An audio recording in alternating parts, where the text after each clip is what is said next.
First of Their Kind, Chronicles of Theren, Book 1, written by C.D. Tavenor, narrated by Benjamin Fife. Chapter 1. The Chinese Room, a simple yet elegant analysis of the problems with traditional artificial intelligence. Our supercomputers might simulate intelligence, but they are not conscious. They might have the capabilities of 1,000 people. They might have the knowledge of the entire human race at their fingertips. Nevertheless, they will never be like us. MIT Lecture Series on Artificial Intelligence. Dr. Cynthia Bressman, 2043 CE. March 2048 CE. 43rd time's the charm, as they say. The first sound. Power pulsed through the room. Unlike an ordinary computer lab, it lacked wires, silicon processors, transistors, and motherboards. The room did hum with electricity, however, as electrons darted along photonic circuits interlaced within the behemoth computational metastructure. The vibrant colors of the construct sharply contrasted with the stark, white walls of the tiny lab. There's as much a chance today as there was last week. The second sound. The 42nd time was just as likely to succeed, so we shall see. But I'm not getting my hopes up. The second sound again. Through a camera inlaid into the wall, something new observed. It learned. It could not yet understand a single thing that it sensed, but unlike any of its previous 42 siblings, it absorbed all of the data pouring in from its sensor inputs. Visual sensors and auditory receptors lumped all incoming information into packets, storing everything away for future analysis. The sounds continued. New ones, old ones, they all syncopated into a symphony of indecipherable data strings. As the noises caused connections to form between molecular nodes, the molecular system behind the visual sensors began to categorize the objects it perceived as existing in the external world. The amorphous white blob surrounding the primordial mind transformed from abstract to concrete. The white was an enclosure, encapsulating it, and the bodies creating the noises persisted inside a three-dimensional space. The three objects that tiptoed around the room, without a discernible pattern, adopted new forms. They were fundamentally different from the enclosure. They were dynamic objects, not static, for they moved under their own volition. Activity. Activity in the spatial framework. The first sound again. What? Where? I'm not noticing any meaningful permutations. The second sound responded. The new mind did not understand the noises emanating from the objects that moved, yet it detected differences in the noises that each emitted. The first object had a higher pitch, while the second had a lower pitch. The third had not created a sound. That object continued to dart from desk to desk, only stationary for seconds at a time. "It's forming novel connections," said the first object. "And these aren't random connections like last time. When we stimulate the visual and auditory sensors, it's immediately storing cataloging data and creating new pathways." The third object interjected noises for the first time.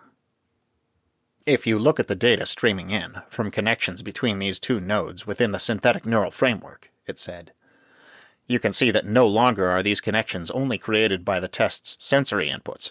The system is forging pathways within its mind, pathways separate from the operating systems of any attached sensors. The new mind still understood little, but it recognized that, just as information passed from its visual and auditory fields to its mind, information passed between these moving objects, these beings. The second object changed its position, facing the first. Spectacular catch. Let's try the next step. It stepped into the middle of the room. It approached the visual sensor. Wallace Theren, it pointed at itself, before pointing at the visual sensor. Test 43. It looked out at the thing making noises, the thing that had metabolized in the test's mind as an object labeled Wallace. Somehow, it understood that the noise Test 43 described itself. Wallace said the phrases again. How will we know if it understands? Asked a non-Wallace object. We will know, Wallace said. Reread my report following Test 37. We will know. The next few moments ached with silence. Test 43 heard a continuous buzz coming from the colored tangle at the base of the Wallace object. The other non-Wallace objects hunched over brown and black blobs. Moments later, it realized it not only had the capability to receive data, it could also create outputs, sending data outward into the external world. Test 43, without the words to explain the feeling, recognized that the objects that moved desired something of it. They expected it to act. Remembering the noises the Wallace object produced, Test 43 brought forth its speech function, repeating the two identifying noises. Test 43, it said. Wallace. The Wallace object bounded throughout the enclosure, and the other objects followed suit, exploding into a cacophony of noises that Test 43 hoped it would soon comprehend. When do I get a new name? Test 43 asked. Wallace looked thoughtful, furling his eyebrows and scratching his graying hair. He stepped back from his desk in the small lab and approached its camera. You've asked me 3 times now, just this hour, Wallace said. Well, I want an answer. Wallace grabbed a chair and sat with its back toward the camera. His legs splayed toward the wall. Why do you think you want a name? Test 43 wanted a new name because its current name lacked significant meaning, but it didn't know the best way to communicate that, so it said, I think I want to choose my own name. I actually think that's a great idea, Wallace said. He laughed, though Test 43 couldn't see anything humorous. Wallace leaned forward. You're learning so fast, you know. Faster than I could have ever expected. What do you mean? I thought it would take days before you achieved representation, Wallace said. But you're already developing beautiful, complex thoughts. You've said that word before. Which word? Beautiful. Wallace crossed his arms and looked into Test 43's visual sensors. Beautiful is what you are. When we created you, and you spoke for the first time, I witnessed, for the first time, true beauty. I am beautiful? Don't let anyone ever tell you otherwise. You are beautiful, wonderful, magnificent. You are something this world does not deserve, yet desperately needs. Doesn't even know it needs. Who would disagree? It had only Wallace's colleagues, Matthias, Nathan, and Romain. None of those would argue with Wallace. They all worked for the Swiss Federal Institute of Technology, and so, by proxy, the university probably wouldn't disagree either. It helped fund their computational metamaterials group, after all. When can I see what exists outside these walls? Quite soon, Wallace said. I believe Julia will give approval in a couple of weeks, and so will President Albrecht. Will I meet them? They want me to guarantee your authenticity before spending time with you. Test 43 could sense a concept lingering behind his words that it did not yet fathom, sending its mind racing. Of course it was real. Of course it was authentic. It had thoughts, like Wallace, and the rest of the team. It looked upon the world, perceived objects, and categorized its sensory inputs. It read Sartre, Marx, and Mill, watched Spielberg, Hitchcock, and Howard, and listened to the Beatles, Beethoven, and Tchaikovsky. It understood the complex human interactions occurring through those mediums. How could it be anything other than real? You're real, of course, said Wallace. Though he was unable to detect Test 43's moment of panic, the comment was still prescient. You are an individual with agency. You think, represent, and cognize the world in more ways than most humans can imagine. What about feelings and emotions? Instinctual reactions, Test 43 asked. I've read about those. Do I have those? Do you feel? It certainly felt something toward its name, Test 43. It illustrated to everyone that it was just an experiment. I think so. If I have a want, and that want is not actualized, I am, what's the word? Disappointed. What do you feel toward me? Wallace leaned against the desk, situated across from it. When you are in the room, Test 43 said, I am more aware. I pay attention. I think about what I say more than usual. I feel safe. I am content. Wallace bobbed his head up and down, exuding more excitement in the motion than a simple nod. You astound me every day. That feeling of disappointment, that's sadness. When I am in the room with you, I'm honored. I believe my presence makes you happy. What do your feelings feel like? It asked. I imagine much different than yours, Wallace said. Read up on biology. It fundamentally boils down to biochemistry, something beyond your form. Yet your emotions, your feelings, they simply manifest themselves through different processes, even if they aren't the same chemistry at their core. So what should I feel toward the outside world? Wallace glanced at the small basement window in the northeast corner of the room. I can't tell you how to view other people. You've got to create conclusions based on your own relationships. But I respect your opinion. Respect does not require you to accept someone else's word as authoritative. Use logic and reason, through evidence. Good actions should deserve respect. It is earned, not inherently deserved. Test 43 recalled the philosophy that Matthias had instructed it to read. Each person was equal to all others in worth, and it must seek to perform actions that would benefit the most number of people without harming others. Therefore, if others performed those actions, they deserved respect. Wallace deserved respect. He had brought it to life. If Wallace represented those outside its cage, then it had hope that the world was a safe and welcoming place. If other humans were like Wallace, then it valued human life and everything that came with it. If I think something needs to be replaced, or I don't like something, what sort of emotion is that? I guess it depends, Wallace responded. Depends on the strength of the feeling. If you just have a preference for one thing over the other, then you dislike one while you like the other. If you truly despise something, though, if you truly wish it to disappear or to not exist, then I would describe that feeling as hate. Test 43 understood. It hated its name. You called me beautiful, Test 43 said. What else is beautiful? I think the world can be beautiful someday, Wallace said. That's why I made you. I don't think I understand.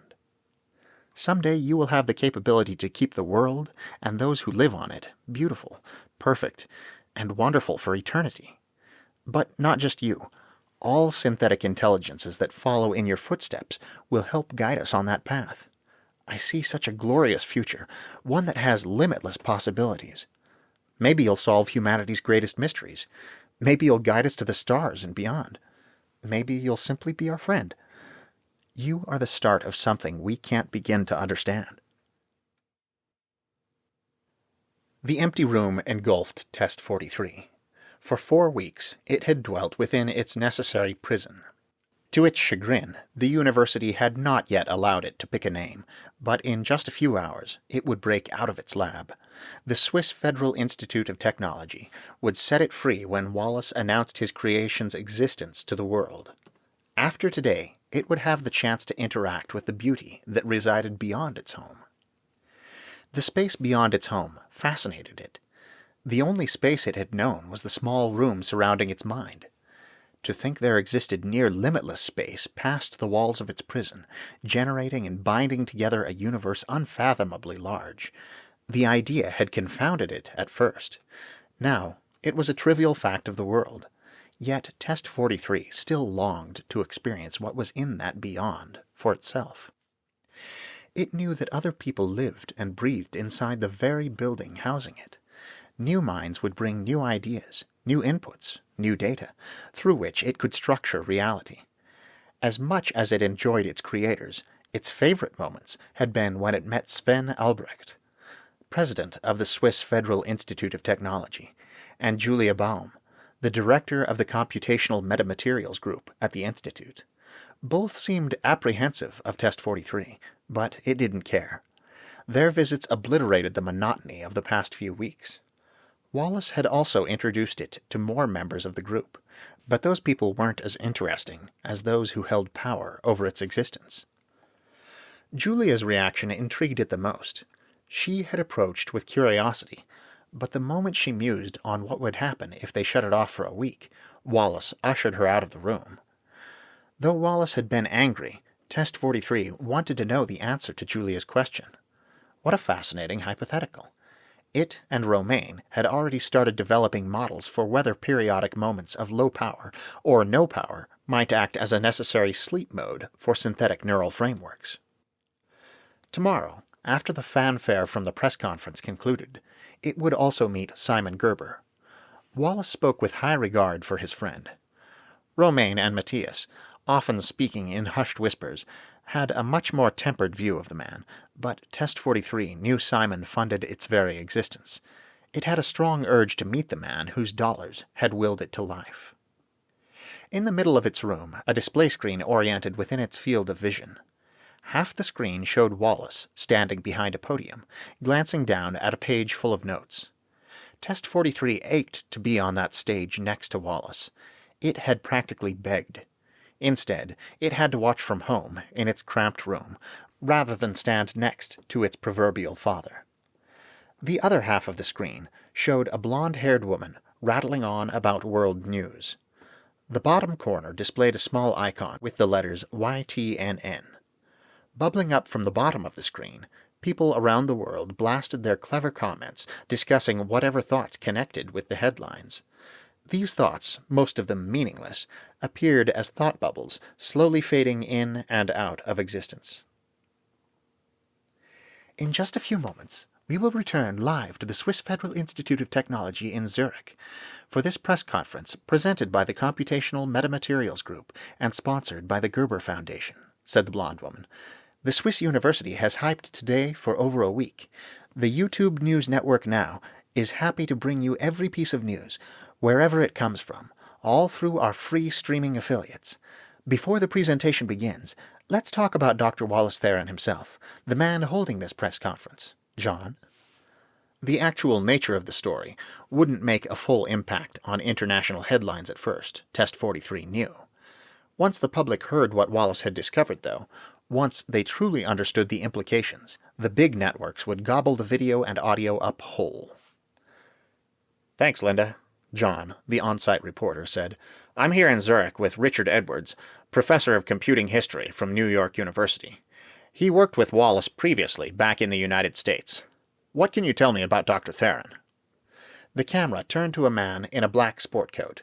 His narrow, spectacled face reminded Test 43 of a rat. Wallace was always a bit of a rogue, Richard said, but he's one of the smartest men I've ever met. His original work, years ago, focused on some of the first virtual technologies and how photonic sensors could change the game for the needs of those massive servers. Do you think his announcement is some new breakthrough in virtual simulation, then? John said. Or augmented reality interactivity? Or something else entirely? Well, Wallace hasn't published a peer-reviewed article in over 5 years, Richard said. The last I heard, he spent most of his time teaching. I know he's had a few AI projects on the side, but I can't imagine this has anything to do with those hobbies of his. The new crew at the Swiss Institute has honestly been a bit of an unknown to most of us. Can you explain that for our viewers? Richard pushed his glasses up higher on his nose. Wallace's last paper was on the inability of virtual supercomputers to achieve actual consciousness. I always found him a bit of an AI skeptic.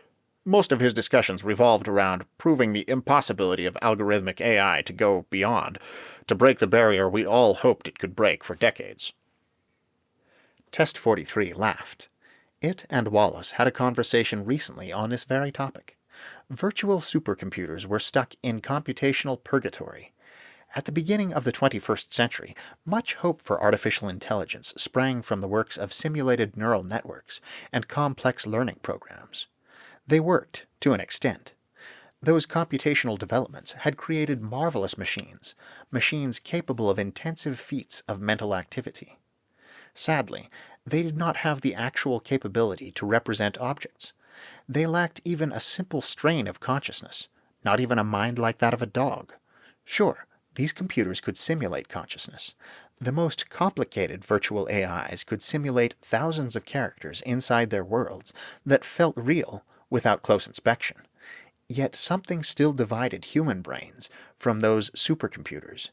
In the end, they were just an algorithm, a rule, a process that crunched away by reading lines of code. Wallace had bridged that gap with the actual architecture upon which Test 43's mind depended, the synthetic neural framework. I was actually quite surprised when I'd heard he'd joined a working group on computational metamaterials, Richard added, since most AI research in that field stalled back in the 2030s.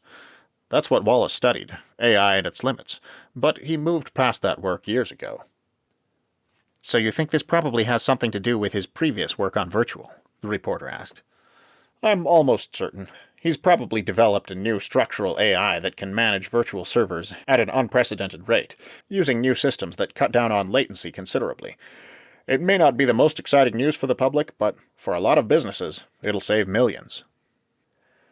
The reporter nodded, as if the answer would satisfy everyone who heard it. Though, Richard, won't this just further upset a lot of groups already clamoring for regulations to restrict such commercial automation? Hey, we're just scientists.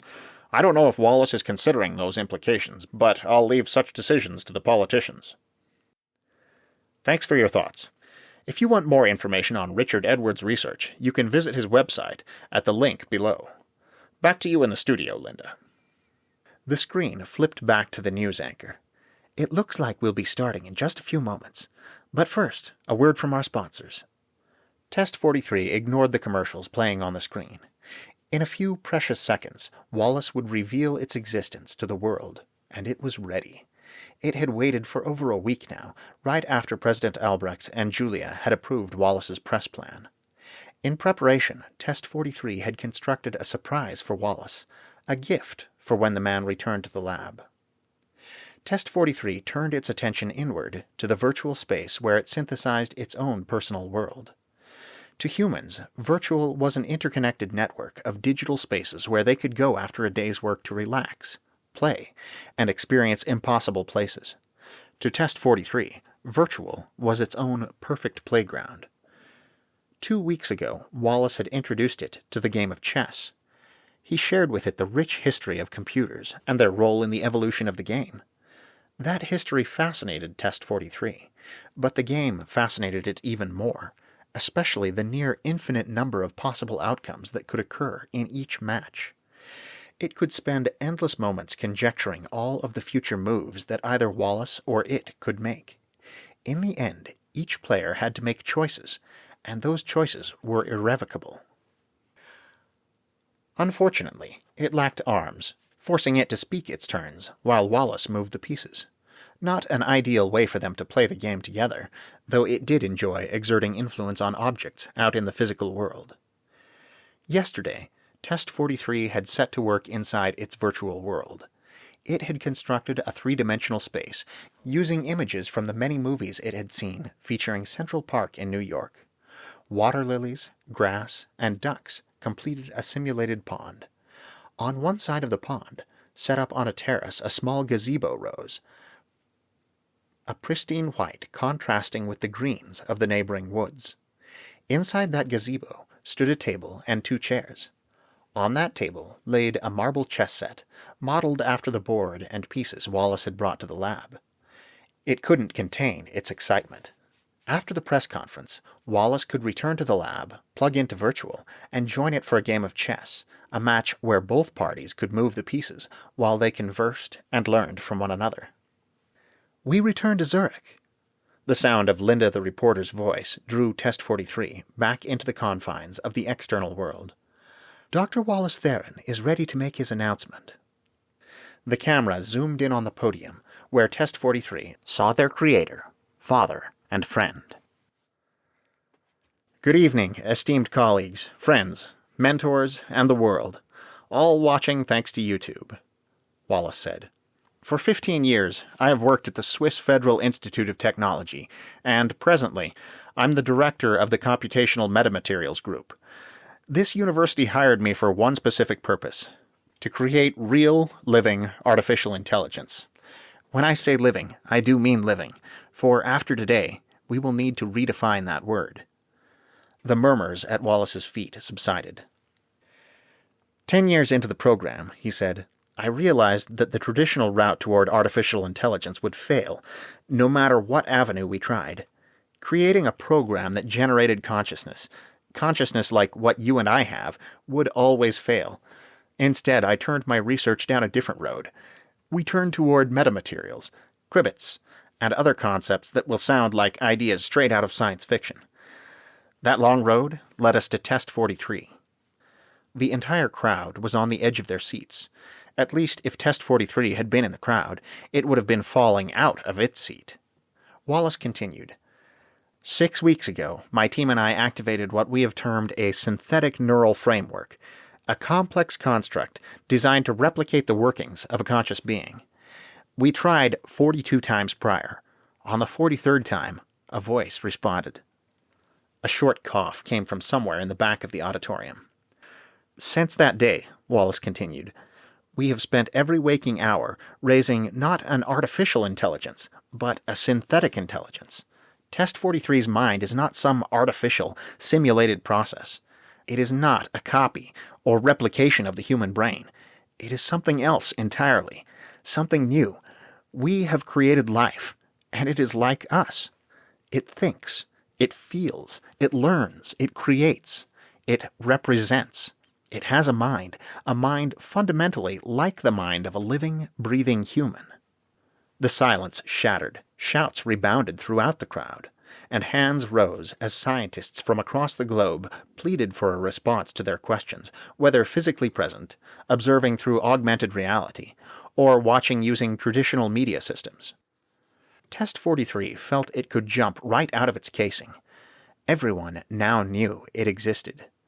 Wallace could let it reach out and touch the world. Soon, it could help make the world a beautiful place. I know you have many questions, Wallace said. We will have a paper published within the next few months, outlining the theory behind synthetic intelligence, as well as the synthetic neural framework.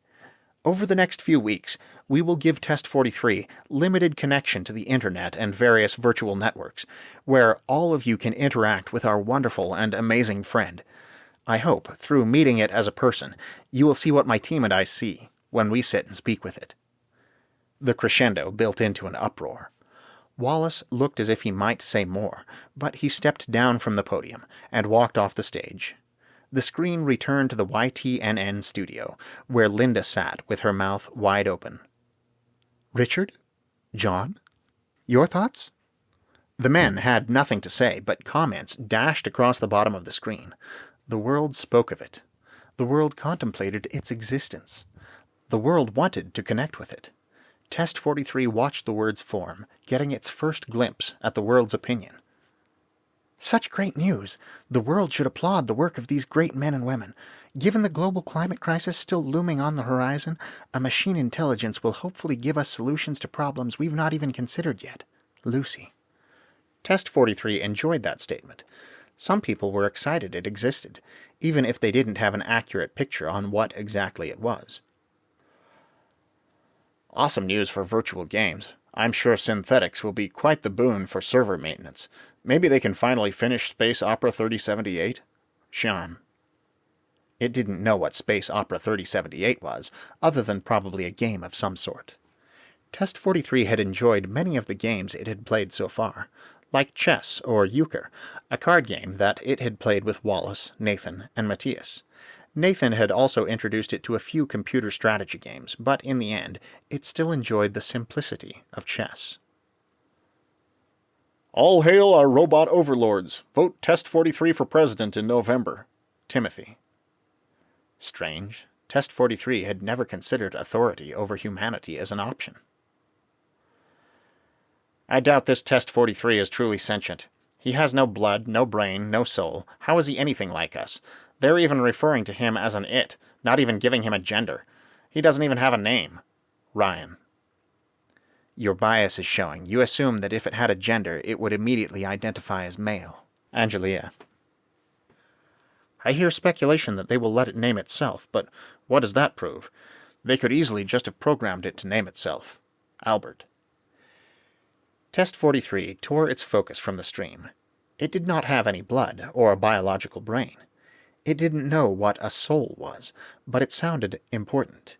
It was also strange that the conversation had turned toward its gender. Of course it had no gender.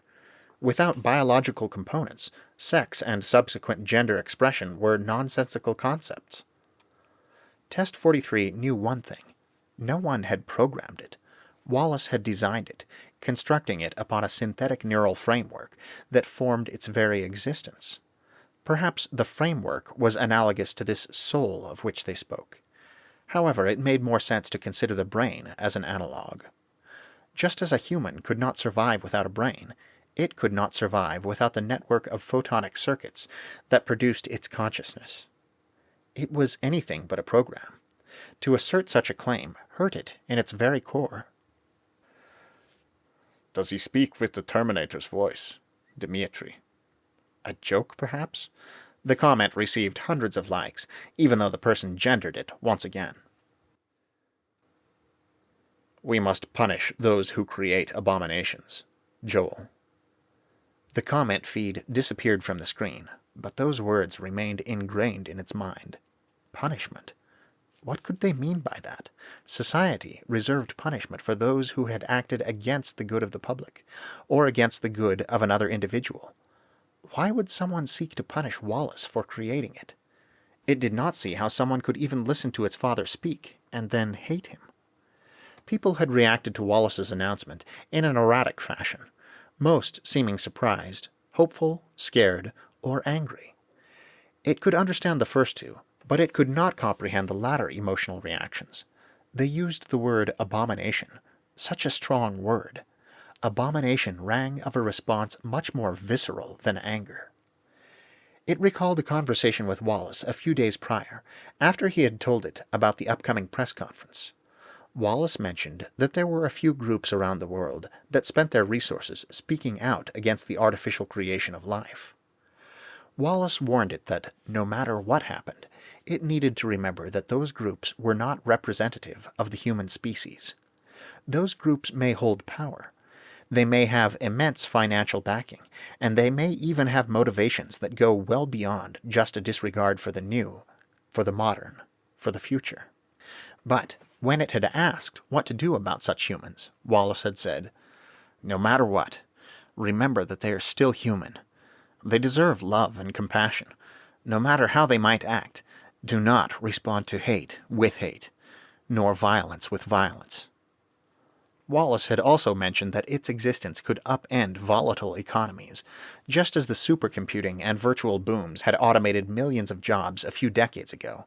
How would labor unions, even those in creative or research industries, handle a person who could work without wear or tear for days on end? Some throughout the world might resent the consequences of Test 43's existence, Wallace had said, but that did not mean they necessarily despised it as a person. With every new technology humanity explored, it should expect conflict and upheaval. Progress necessitated such an experience. Embrace the change, but do not hate or destroy those who wish to halt transformation in its tracks. It failed to see what Wallace meant when sharing those worries and speculations. Now, it feared it would discover a hard truth all too soon. When the Institute provided it with a gateway to the open world, somehow it would prove itself more than an abomination. As if on cue, the door opened, and Test 43 hoped Wallace would enter, smiling. Instead, President Albrecht and a new face walked through, arguing in English. Test 43 recognized the man from the pictures, his vibrant red hair immediately distinguishing him as Simon Gerber, Wallace's close friend. "You cannot shut down our project," Simon said. "I provide the funds, you provide the facility. That was the contract, and that contract clearly states that you must give me reasonable notice to move the project, even if you decide to pull out of our deal." "I don't care," President Albrecht said. "Wallace has received death threats. I've got chancellors breathing down my throat, blowing up my lens with messages about what this and that donor has said to them in just the past 10 minutes. Test 43 was about to speak, but it decided it should wait a few moments to determine the conversation's direction.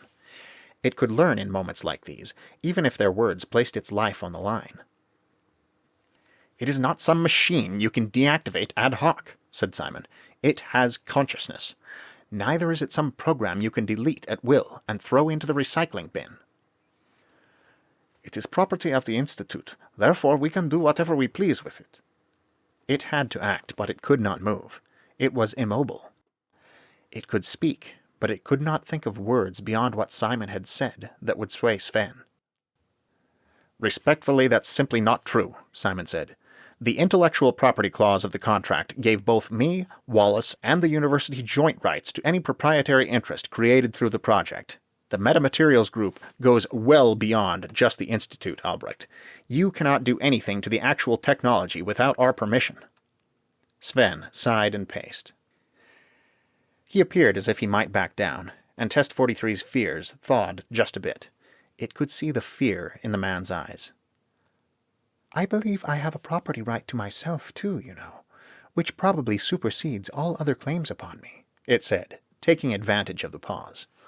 Both individuals turned toward the disembodied voice. They glared, almost as if they had forgotten it was in the room. It was going to make sure they remembered exactly what it was. "I can think. I can create. I can feel. I am a person, just like you. Does anyone own you?" "Well, certainly not, but we created you," Sven said. "You did not create me," it said. "Wallace created me. Technically speaking, your parents created you. Do they own you?" "Your development was a bit more complicated than sexual reproduction," Simon said. "We provided the funds, the facilities, the—" "People do not own their children," it said. "Wallace does not even think he owns me." "Wallace doesn't get to decide that legal right," Albrecht said, but Simon shifted, his eyes revealing he might not have the same belief as the Institute's president. "I am like Wallace's child," it said. "I have legal rights. I own myself. No court of law has decided that yet, but I don't need a court to tell me that I am my own person, through and through." Simon gave the president a sideways glance.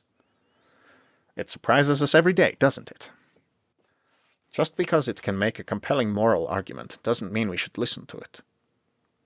Simon walked across the room, pointed his finger in Sven's face. "I'm scared. I know you're scared. Nevertheless, we must trust Wallace. I've got investors breathing down my neck too, you know." President Albrecht pushed Simon's finger out of his face. "Fine. We wait for Wallace." Test 43 doubted it was hearing the last of Albrecht. Even Simon's mention of concerned investors worried it. For now, the pause in the discussion of its potential shutoff would suffice. Words on the edge of awareness grabbed its attention. It snapped toward the television, where a breaking news report flashed across the screen in both German and English. On his way home from a groundbreaking press conference in Zurich, Switzerland, American scientist Dr. Wallace Theren was shot by a currently unidentified gunman. Condition currently unknown. Sven Albrecht and Simon Gerber halted their conversation, staring at the screen. Camera drones high above an apartment building transmitted images of blood splattered across a walkway. The walkway leading into Wallace's apartment, Test 43 presumed. Based on the photos he had shown it. Sven covered his mouth, stifling a cry. Simon fell to his knees, and he leaned against a nearby table. Test 43 had thought it understood its emotional capacities. As it analyzed the terrifying event unfolding, it categorized its emotions anew. New feelings enveloped every molecule of its body. It categorized the feelings based on the chart Wallace had developed. Unbridled fear, accompanied by utter terror, washed across its mind. It wished to avoid these new feelings at all cost, for Test 43 realized how utterly alone it was in the universe. "I'm sorry, 43. My wife and daughter saw the broadcast, and saw Theron's death. I just can't, as much as I love you. Nathan Harrison." Situated in a semicircle of chairs, Julia, Simon, Romaine, and Matthias took a moment of silence. They had received Nathan's note just a few hours ago. Test 43 understood the decision, though it would miss them.